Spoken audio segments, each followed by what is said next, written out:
तो प्यारे बच्चों, आज हम समझेंगे साबुन। किसको समझेंगे? साबुन को समझेंगे। आपने देखा ना, साबुन से क्या धोते हो? कपड़े धोते हो ना। साबुन कैसे काम करती है मेल के अंदर? बिल्कुल सिंपल सा है, देखो हेडिंग है साबुन। साबुन क्या होते हैं मेरे प्यारे बच्चों? साबुन लंबी श्रृंखला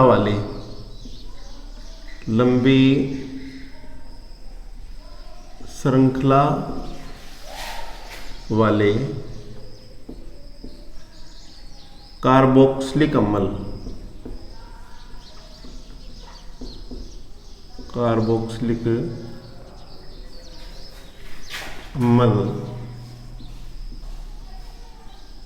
के सोडियम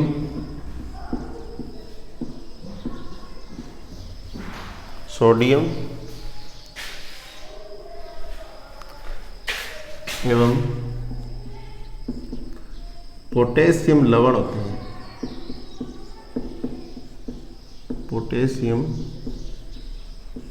लवण होते हैं।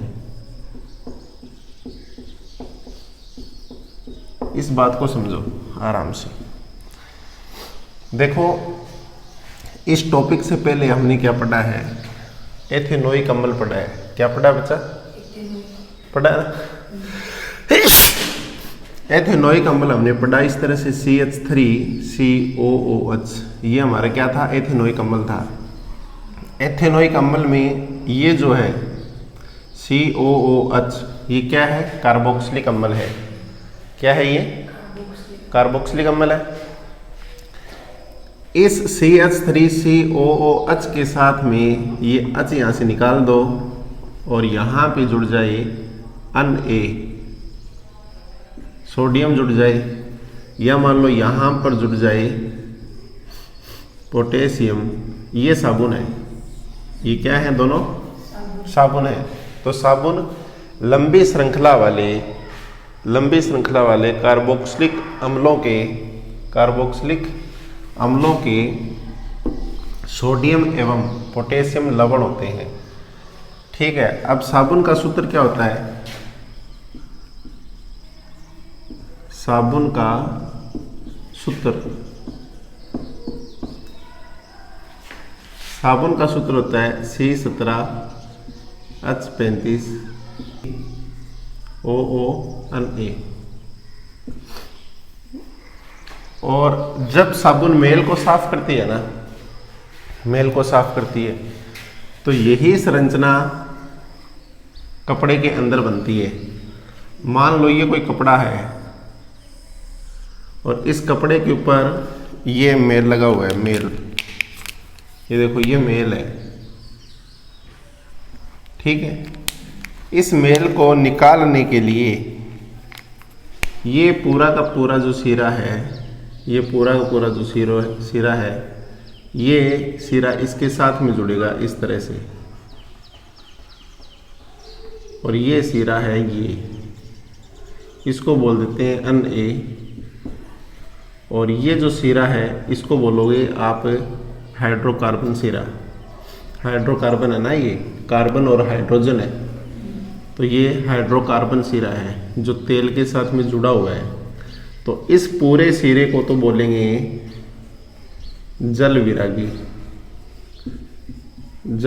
सिरा है। ये तो पूरा का पूरा यहाँ तक ये जल विरागी सिरा है, क्योंकि ये जल के साथ में घुला हुआ नहीं है, बल्कि ये तो तेल के साथ में जुड़ा हुआ सिरा है। ये सिरा है, इसको जल विरागी सिरा, यानी ये हाइड्रोकार्बन सिरा है। हाइड्रोकार्बन क्यों है? हाइड्रोजन और कार्बन या कार्बन हाइड्रोजन से मिलकर के बना हुआ सिरा है। ये जो सिरा है इसको बोलते हैं आयनिक सिरा, जिसका नाम क्या है? जलरागी इसको क्यों बोला है?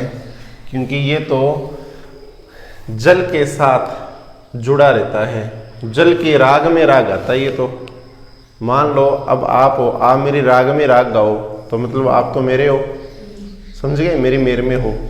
तो उसी तरह से जल के साथ जुड़ा हुआ सिरा तो जलरागी है, और तेल के साथ में जुड़ा हुआ सिरा जल विरागी है। अब ये एक सिरा तो होता नहीं है, क्योंकि जब हम साबुन को मेल पर रगड़ते हैं तो ये एक अकेला सिरा तो होता नहीं है, ऐसे लाखों हजारों सिरे होते हैं। तो ये सारे सिरे जो है ना आपस में मिल करके एक गुच्छे का निर्माण कर लेते हैं। कैसे कर लेते हैं? जिसको हम मिसेल बोलते हैं। क्या बोलते हैं? मिसेल। अब हेडिंग आपको क्या लिखनी है? मिसेल। मिसेल। मिसेल क्या है? मान लो ये मैं ऊपर वाला साफ कर देता हूँ, इसमें कैसा दिख रहा है? सही दिख रहा है एकदम। इस सिरे को मैं साफ कर देता हूँ। देखो बच्चों, जिसको पढ़ना होगा वो बोर्ड देखेगा, मेरा फेस नहीं देखेगा, ठीक है। मिसेल किसको बोलते हैं? पहले तो मिसेल की संरचना देखो, एग्जाम में सबसे ज्यादा आती है मिसेल की संरचना बनाओ। संरचना बनाओ, संरचना।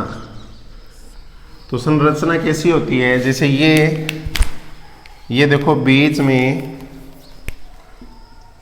तेलीय पदार्थ है, कोई मेल है ये, ठीक है। और इससे क्या जुड़ जाएंगे? चारों तरफ ये सिरा जुड़ जाएगा। इस पूरे सिरे को मैंने, इस सिरे को कैसे बनाया? ऐसे बनाया, ऐसे बनाया ना।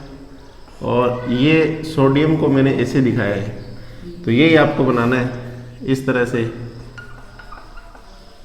ऐसे, ठीक है। ये सोडियम हो गया, Na, ये सोडियम है। इसी तरह से, इस तरह से ऐसे बना दो, ये भी सोडियम है, ठीक है। इस तरह से ऐसे बना दो, ये भी सोडियम है। ये पूरा का पूरा हाइड्रोकार्बन सिरा है जो तेल से जुड़ा हुआ है, जिसको हम जल विरागी बोल रहे हैं। इस पूरे सिरे को जल विरागी बोल रहे हैं और इसको जल अरागी बोल रहे हैं, ठीक है। इस तरह से ये सिरा, ठीक है। ये पूरा का पूरा क्या है? हाइड्रोकार्बन सिरा। हाँ,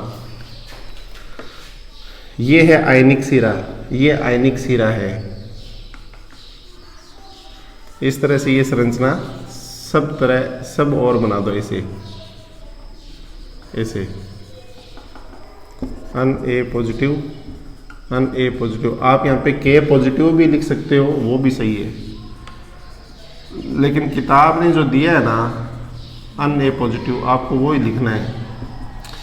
तो ये हो गई संरचना किसकी? मिसेल की। एग्जाम में सीधा आएगा मिसेल की संरचना बनाओ, मिसेल की संरचना बनाओ। तो आपको ये संरचना बनानी है। साबुन क्या होते हैं? तो साबुन लंबी श्रृंखला वाले कार्बोक्सिलिक अम्लों के सोडियम एवं पोटेशियम लवण होते हैं। सोडियम एवं पोटेशियम लवण होते हैं, ठीक है। अब मिसेल की संरचना लिखो और इसका वर्णन करो। तो वर्णन कैसे करोगे? आप लिखोगे नंबर 1 जल अरागी सिरा, जल अरागी सिरा।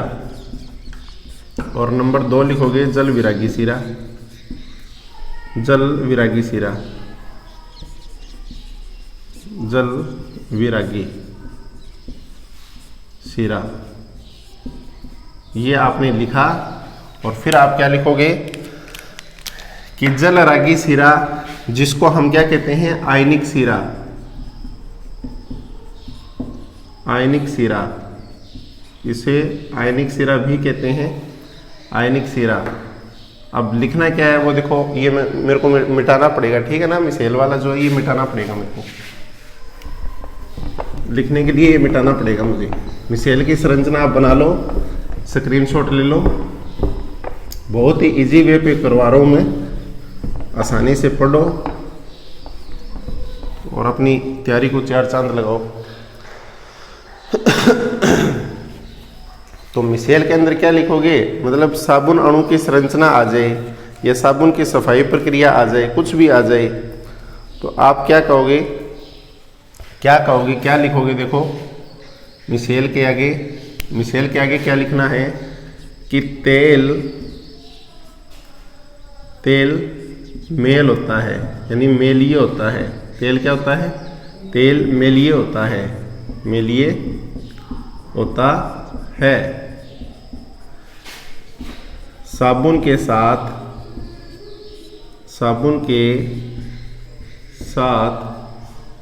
साबुन से, ये लिखो साबुन से इसे साफ करने पर, साबुन से इसे साफ करने पर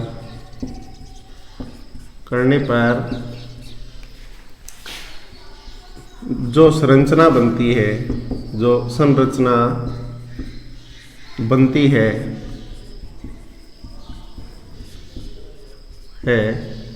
उसे मिसेल कहते हैं, उसे मिसेल कहते हैं, मिसेल कहते हैं। ठीक है। मिसेल के दो सिरे होते हैं,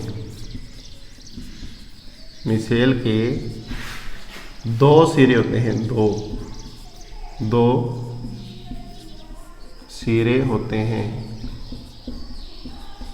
लाइट जा चुकी है इसलिए आपको ऐसा दिख रहा है, इसकी टेंशन मत करो। जिसको पढ़ना है वो तो करेगा नहीं, सीधी बात है, जिसको पढ़ना होगा वो नहीं करेगा टेंशन।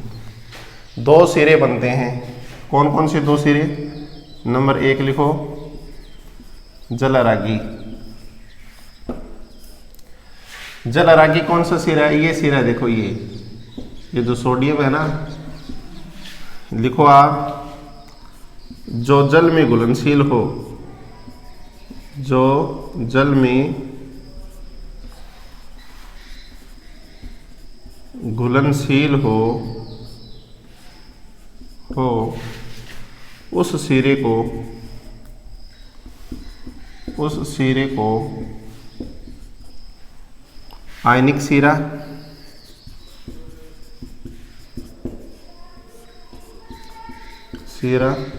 या जलरागी सिरा कहते हैं, जलरागी सिरा कहते हैं। ठीक है। नंबर 2 क्या लिखोगे? जल विरागी, जल विरागी। स्क्रीनशॉट लेना चाहो तो ले सकते हो। जल विरागी को मैं यहाँ पे लिख रहा हूँ ताकि आपको साफ दिखे। नंबर 2 जल विरागी। अब जल विरागी क्या है? ये हाइड्रोकार्बन जो सिरा है, ये इतना इसको लिखना है। ठीक है। जो जल में अघुलनशील सिरा हो, घुलनशील सिरा हो,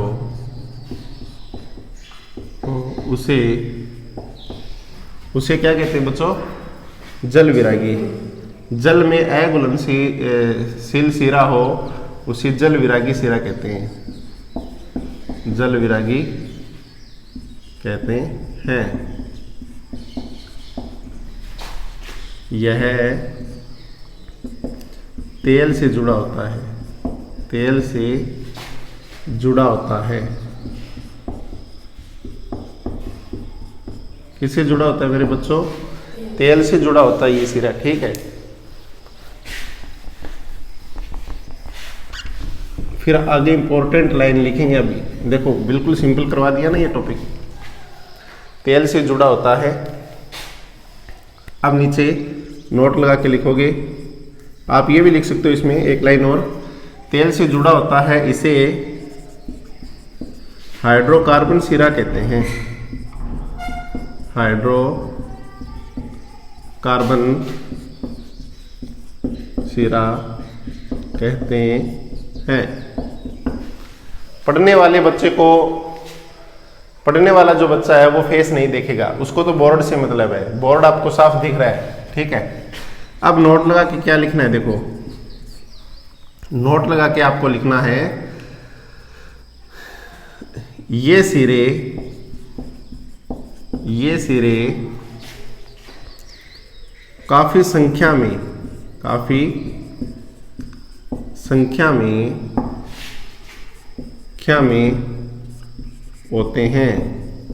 होते हैं जो मेल को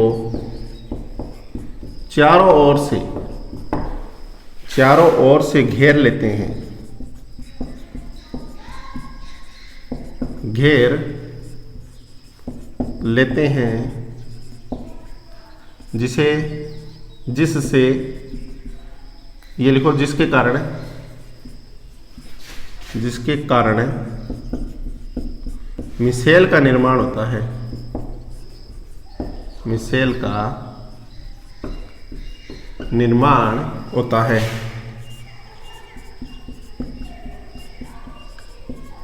ये पूरी की पूरी डिटेल है साबुन की सफाई प्रक्रिया की और मिसेल की संरचना का पूरा वर्णन है ये।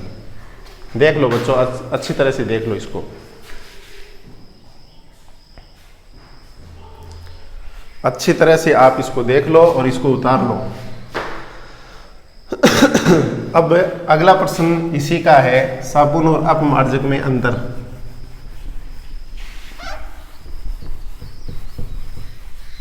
जिसको पढ़ना है वो यहीं पे रुका रहेगा, आराम से देखता रहेगा,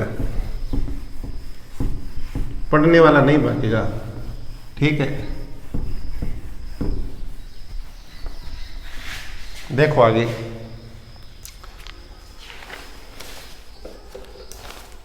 आगे ये है,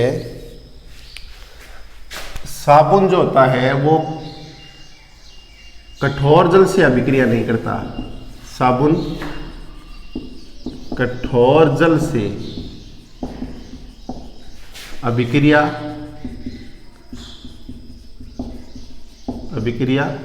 नहीं करता।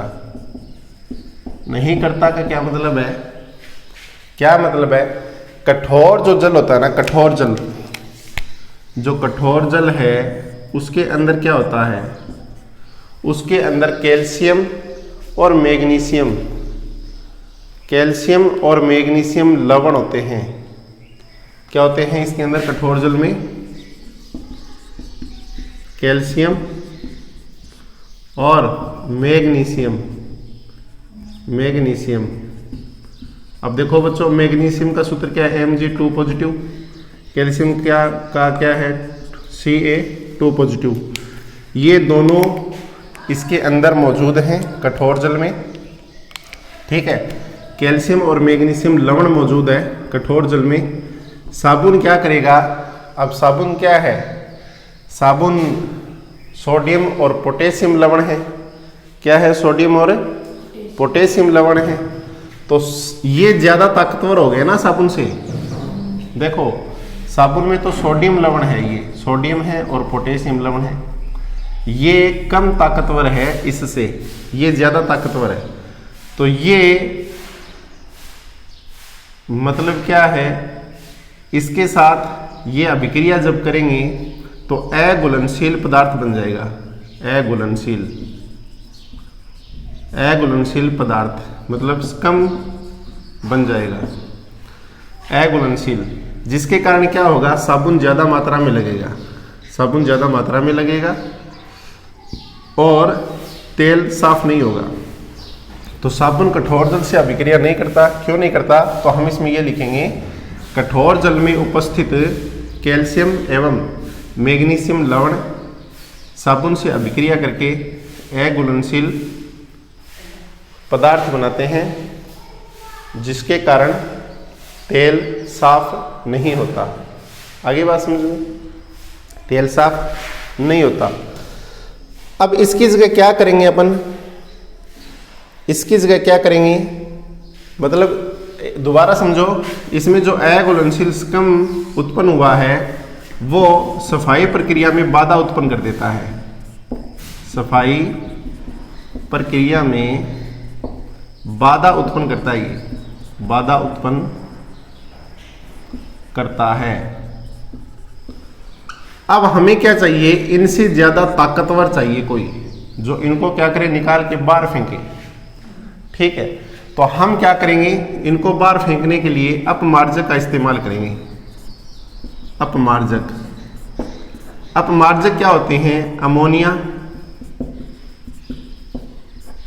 और सल्फोनेट। अमोनिया और सल्फोनेट, एक मिनट रुको। अमोनिया मतलब अमोनियम और सल्फोनेट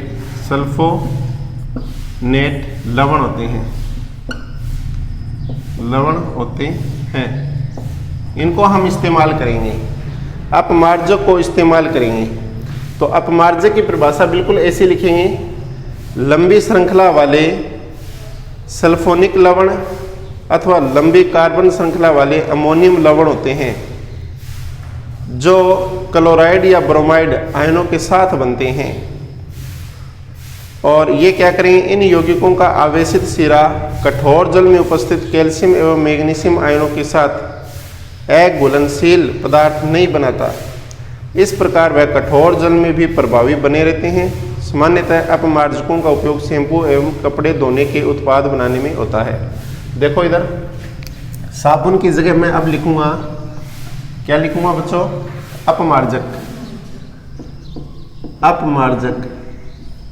अपमार्जक में क्या लिखूंगा, ये लंबी श्रृंखला वाले कार्बोक्सिलिक अम्लों के, यहाँ पे कार्बोक्सिलिक अम्लों की जगह कार्बोक्सिलिक अम्ल पड़ा रहने दो, चाहे कोई दिक्कत नहीं है। कार्बोक्सिलिक अम्लों के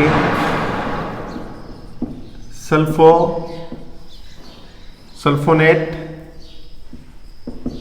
एवं अमोनियम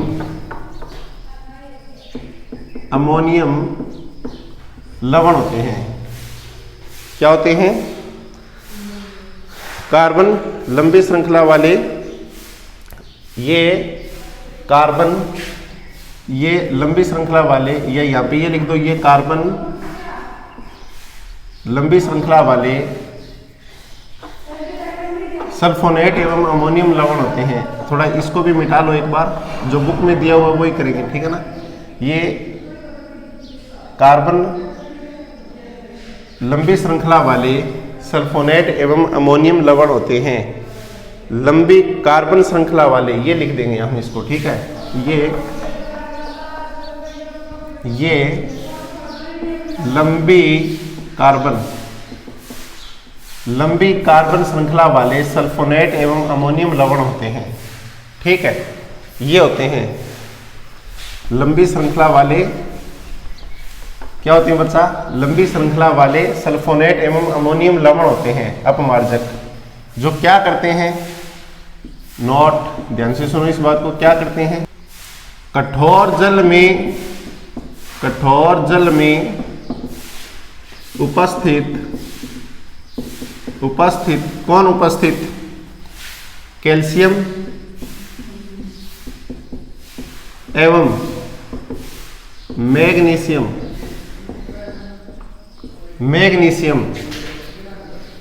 के साथ अभिक्रिया करके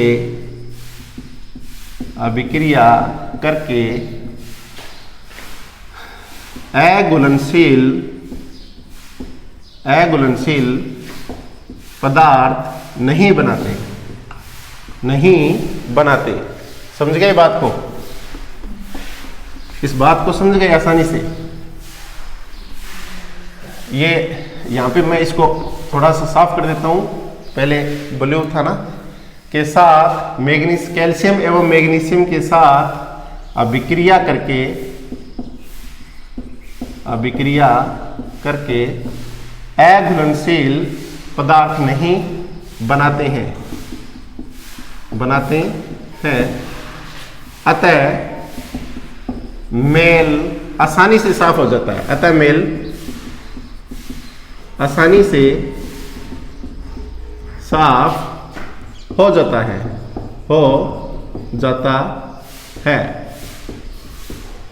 बताओ आया समझ में? तो देखो अब यहां पे प्रश्न क्या बनता है, दो प्रश्न बनते हैं, दोनों इंपॉर्टेंट प्रश्न हैं, दोनों के दोनों इंपॉर्टेंट प्रश्न हैं। क्या है दोनों के दोनों प्रश्न, देखो साबुन एवं अपमार्जक में अंतर लिखो। साबुन और अपमार्जक में अंतर। तो साबुन क्या है, नंबर 1 साबुन क्या है, लंबी श्रृंखला वाले सोडियम एवं पोटेशियम लवण है। क्या है बच्चा? पोटेशियम लवण है। लेकिन ये लंबी श्रृंखला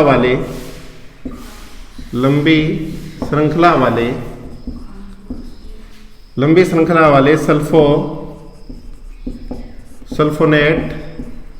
सल्फोनेट एवं अमोनियम लवण है। नंबर 2, साबुन में क्या लिखोगे? कठोर जल से अभिक्रिया नहीं करता। कठोर जल से अभिक्रिया नहीं करता। और ये नंबर 2 क्या लिखोगे? कठोर जल से आसानी से अभिक्रिया करते हैं। आसानी से अभिक्रिया करते हैं। आया समझ में? कठोर जल से अभिक्रिया नहीं करता साबुन, और अपमार्जक जो है वो कठोर जल से आसानी से अभिक्रिया करता है। आया समझ में? कोई दिक्कत है किसी को? बताओ। बिल्कुल इजी करवाया है, समझ में आया? और क्या है? साबुन क्या होते हैं? महंगे होते हैं। साबुन क्या होते हैं? महंगे मिलेंगे आपको। ये महंगे होते हैं, ये महंगे होते हैं। लेकिन मेरे बच्चों अपमार्जक सस्ते होते हैं। सस्ते होते हैं। अब बच्चों साबुन कठोर जल से अभिक्रिया क्यों नहीं करता? क्योंकि कैल्शियम और मैग्नीशियम आयन जो है वो इसके दुश्मन हैं। साबुन के दुश्मन हैं वो, लेकिन उनसे लड़ने के लिए सल्फोनेट और अमोनियम ताकतवर है, वो उनको भगा देते हैं, उनकी छुट्टी कर देते हैं। आया समझ में? तो इस तरह से साबुन और अपमार्जक में अंतर हो गया। और अगला प्रश्न बहुत ही इंपॉर्टेंट प्रश्न है। वो क्या है कि अपमार्जक साबुन से श्रेष्ठ है। साबुन से श्रेष्ठ है कैसे? ये प्रश्न आता है तो आप क्या लिखोगे? साबुन कठोर जल से अभिक्रिया नहीं करता और अपमार्जक में उपस्थित सल्फोनेट और अमोनियम लवण कठोर जल से आसानी से अभिक्रिया कर लेते हैं, इसलिए अपमार्जक क्या है? साबुन से श्रेष्ठ है। तो आ गया समझ में? इसी के साथ ही हमारा टॉपिक क्या हो गया? पूरा हो गया। ठीक है।